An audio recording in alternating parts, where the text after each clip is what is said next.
d'assistance à la sécurité de proximité, Monsieur le secrétaire général, Monsieur le directeur de la coopération, Monsieur le directeur des ressources humaines, Monsieur le directeur exécutif de l'école panafricaine d'intelligence économique et de stratégie, par ailleurs directeur des études du Centre d'études diplomatiques et stratégiques de Dakar, Mesdames, Messieurs les directeurs, chefs de service, chefs de cellule de l'Agence d'assistance à la sécurité et de proximité, Mesdames, Messieurs,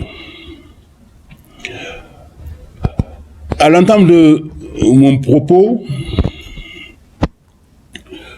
vous permettrez que je présente mes très chaleureuses salutations réitérées et félicitations à Monsieur le directeur de la coopération et tous ses collaborateurs,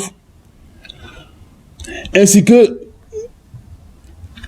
bien entendu, à celui que je dois considérer comme le Deus ex machina de toute cette opération, en l'occurrence Monsieur le directeur général, sans lequel, bien entendu, cette occurrence ne se serait pas produite, pour tous les efforts qui ont été mobilisés, consentis, pour faire en sorte qu'on aboutit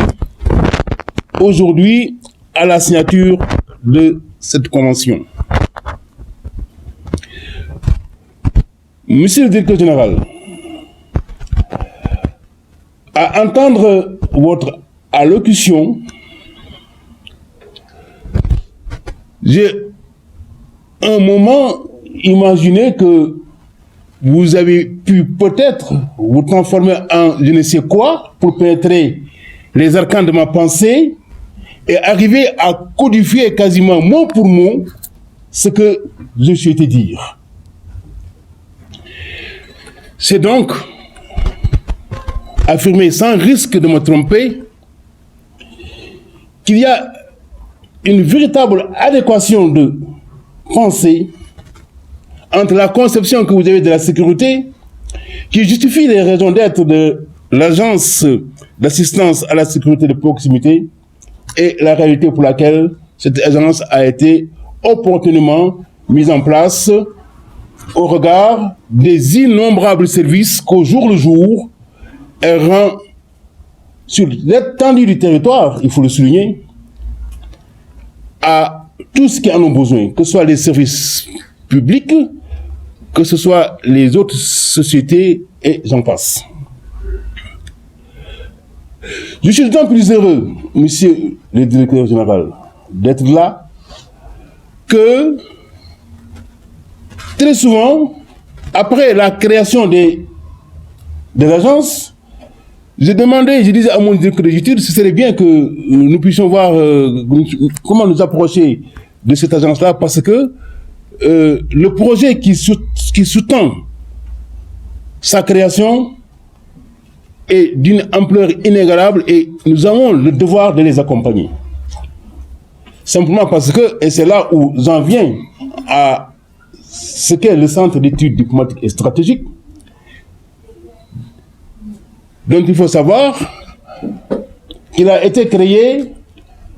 le 4 mai 1999 avec la volonté des autorités sénégalaises qui, à l'époque, souhaitaient qu'il existât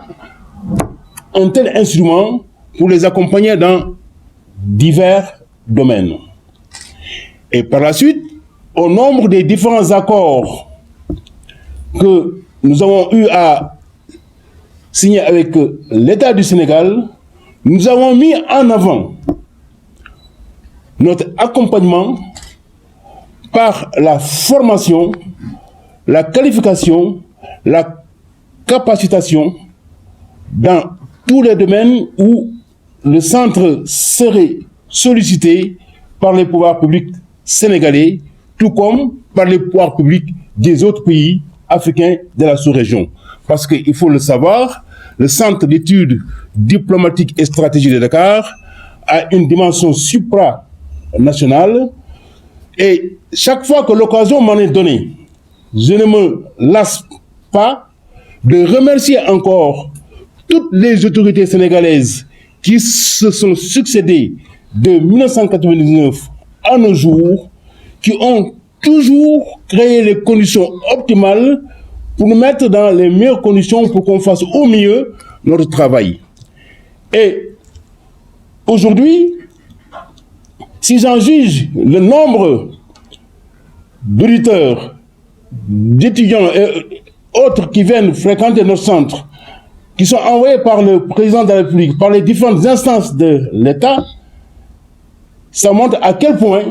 il y a une parfaite synergie entre les pouvoirs publics sénégalais, entre le gouvernement sénégalais, le ministère des Affaires étrangères sénégalais, le ministère de la Défense sénégalais et nous-mêmes par rapport à tout ce que nous faisons. C'est donc dire que signer cette convention qui nous permet de vous accompagner dans le domaine de la formation et même au-delà, parce que au moment où je vous parle, il y a une série d'initiatives qui sont en cours pour lesquelles nous avons besoin de votre partenariat. Parce que nous avons estimé qu'après avoir passé quasiment un quart de siècle à nous consacrer aux hauts fonctionnaires, aux hauts dirigeants et aux décideurs, nous avons pensé qu'il était important que nous nous consacrions aussi aux jeunes, parce que c'est une volonté du gouvernement de la République du Sénégal, c'est une politique de mobilisation générale qui est décrétée par le gouvernement de la République du Sénégal pour lutter contre le chômage des jeunes, pour lutter contre la précarité, pour que partout des conditions puissent être créées pour faire en sorte que ces jeunes puissent trouver des solutions par rapport aux différentes problématiques que je viens d'énumérer. Les ASP font partie de ces solutions. Il y en a d'autres qu'on est en train d'imaginer, il y a d'autres qu'on est en train de proposer et pour lesquelles nous aurons l'occasion de travailler avec vous. Et c'est dans ce siège-là d'ailleurs que récemment, ça fait en 2019, nous avons été amenés à participer à la création de Dakar Sciences Po, la première école panafricaine de sciences politiques avec son département entrepreneuriat. Tout cela, c'était pour répondre à l'appel du président de la République du Sénégal, pour lui apporter notre contribution et ainsi accompagner les efforts qui sont faits par l'État du Sénégal dans le cadre de la lutte qu'il mène pour la capacitation de son capital humain, je veux dire la jeunesse sénégalaise qui aujourd'hui se trouve dans une situation où quasiment toutes les conditions sont réunies pour bénéficier des différentes opportunités qui leur sont offertes par les pouvoirs publics. Et là, nous sommes là que pour accompagner et transformer sur une plus grande échelle cette initiative qui est du fait des pouvoirs publics sénégalais. Monsieur le directeur général, vous l'avez dit tantôt, et c'est ça le sens qu'on doit donner à la politique. Il est important que dans nos pays, en Afrique, que nous puissions un moment nous asseoir et réfléchir sur le sens que nous devons donner à la politique. Est-ce que la politique doit être invective, querelle intestine, manifestation incessante, ou est-ce que la politique doit être considérée comme un outil dont le but ultime, c'est d'arriver à conduire les collectivités et les organisations vers le bonheur et la prospérité dans la paix et la sécurité. Je pense que si, en Afrique, on arrivait à se réunir un temps soit peu, que nous puissions nous tous nous poser, nous reposer et comprendre que nous n'avons pas tous la même manière de percevoir les choses. de tenir compte du point de vue des uns et des autres et de comprendre cette définition que je viens de donner à la politique. Je pense qu'il y aurait eu moins de heures et on se consacrerait davantage à l'essentiel, c'est-à-dire chercher à trouver des solutions aux problèmes essentiels qui se posent au jour le jour aux populations. C'est les questions auxquelles vous vous occupez, la sécurité. C'est les questions qui sont liées à la formation.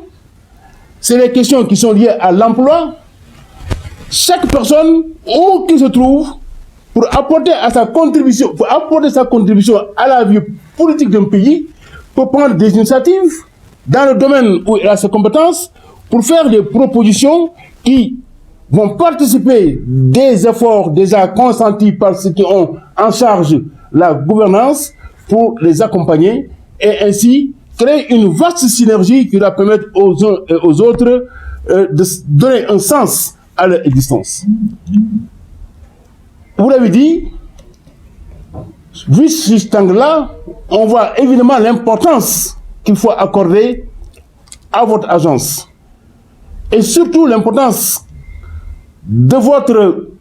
intervention auprès des forces régaliennes, je parle de la police, de la gendarmerie, de la douane, de toutes les forces de défense et de sécurité, auxquelles vous apportez une assistance considérable en complémentarité par rapport aux missions régaliennes qui leur sont confiées. Et de ce point de vue-là, nous avons, nous, le devoir, par rapport au cadre de l'agence, de nous apporter notre appui pour renforcer les capacités dans tous les domaines, mettre à leur disposition des outils,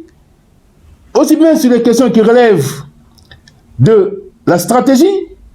des domaines qui relèvent de la géopolitique, pour donner une compréhension claire de ce que c'est que la géopolitique, des domaines qui relèvent de l'intelligence économique, parce qu'il est important que de plus en plus nos hauts fonctionnaires, nos hauts cadres soient conditionnés par rapport à l'intelligence économique, parce que c'est un domaine où très souvent les gens confondent sa nature par rapport à l'économie, que les gens comprennent que l'intelligence économique s'intéresse à l'information, comment anticiper certaines informations qui sont fausses, qui sont mauvaises, comment éviter que l'information soit utilisée à mal escient pour détruire une organisation ou créer le mal-être au sein de l'organisation. Autour des questions de prévention par rapport aux questions liées au radicalisme, au terrorisme et même aux risques syndémiques, de tous les dangers qui peuvent se présenter au niveau des sociétés, sont autant de domaines dans lesquels nous intervenons, sur lesquels nous sommes tout à fait disposés à apporter à vos hauts cadres nos inputs pour leur permettre de renforcer leurs capacités, quel que soit le niveau qu'ils souhaitent envisager. Ça peut être le master, ça peut être le post-master, ça peut même être le PhD ou le doctorat qui peut être mis à leur disposition. Pareillement, soyez assurés que nous sommes ouverts aussi à vous accompagner pour faire en sorte que tous les ASP qui ont le baccalauréat ou qui ont le niveau baccalauréat, qui veulent faire d'autres formations de la licence jusqu'au master et autres, nous sommes prêts à mettre à votre disposition des bourses pour qu'ils puissent renforcer leurs capacités, pour qu'ils puissent renforcer leur formation. Idem, nous sommes prêts, en partenariat avec vous, à renforcer notre soutien et notre accompagnement auprès du pouvoir public en aidant à la mise en place de dispositifs d'accueil, d'insertion et de formation, notamment à l'entrepreneuriat, pour des personnes dont c'est le souhait. Nous sommes tout à fait disposés, monsieur le directeur général, par rapport à toutes les lignes que vous venez d'évoquer, par rapport à toutes les idées que vous venez d'évoquer, nous sommes entièrement à votre disposition. Ce qui nous importe, c'est de savoir qu'il y a une parfaite complémentarité entre ce que vous faites et ce que nous serons amenés à vous proposer et à proposer vos différents cadres et aux fonctionnaires, y compris, je dois le souligner, lorsque nous devons organiser des voyages d'études, que ce soit dans le Maghreb, que ce soit en Amérique, que ce soit en Europe ou autre, où nous vous inviterons, si vous le souhaitez, à désigner des cadres qui souhaiteraient en faire partie, ne serait-ce que du point de vue du benchmark, aller voir quelque part ce que c'est fait en tel domaine, en tel autre. Monsieur le directeur général, je pense que vous avez dit l'essentiel, en soulignant en fait les 3 missions, entre autres, essentielles qui sont dévolues à l'agence, notamment le fait de pouvoir de l'emploi aux jeunes à travers la défense et l'illustration de la sécurité à travers l'agence. L'inculcation des valeurs civiques, c'est fondamental parce qu'aujourd'hui, on se rend compte que les valeurs civiques sont de plus en plus diluées et disposer d'un cadre tel que le vôtre qui puisse permettre de préserver et de continuer à inculquer ces valeurs me paraît de la plus haute importance. Et bien entendu, le 3e aspect dont vous avez largement parlé, l'assistance auprès des forces régaliennes. Ne serait-ce que pour cela, monsieur le directeur général, vous avez fait la jonction entre les objectifs qui sont assignés aux forces régaliennes, les objectifs qui sont assignés et nous-mêmes, les objectifs qui sont assignés à notre mission, car vous devez le savoir, depuis sa création, le Centre d'études diplomatiques et stratégiques de Dakar n'a eu de cesse à avoir des relations les plus étroites avec les forces de défense et de sécurité, notamment avant la création du CHETS et récemment avant la création de l'Institut de défense du Sénégal. La quasi-totalité des hauts cadres supérieurs de l'armée nationale du Sénégal, officiers supérieurs, officiers généraux et autres, plusieurs dizaines, que ce soit dans l'armée, que ce soit dans la police, les commissaires, les hauts commissaires et autres, on a eu la chance, sont passés au niveau de notre centre. Ce qui vous dit que donc, la vocation, elle est là, elle est partagée, et nous continuons encore aujourd'hui, malgré l'existence des centres de défense et de sécurité, l'Institut de défense du Sénégal, nous continuons encore à apporter notre contenu, nous développons encore nos synergies, nous avons des partenariats avec toutes ces agences-là, toujours dans le sens de la défense et de l'illustration de la sécurité au niveau du Sénégal. C'est donc dire, monsieur le directeur général, je ne peux que me féliciter de la signature de cette convention-là, qui va constituer un cadre de systématisation de toutes les idées que nous partageons ensemble et qui permettra, j'en suis sûr, de permettre à nos 2 institutions d'apporter une contribution de plus en plus importante aux efforts considérables déjà mis en œuvre par l'État du Sénégal par rapport à l'emploi des jeunes dans le cadre des aspects et surtout contribution par rapport à la défense, à la sécurité, pour que le bien-être soit total sur l'ensemble du territoire. Monsieur le Président, je vous remercie infiniment. Merci beaucoup,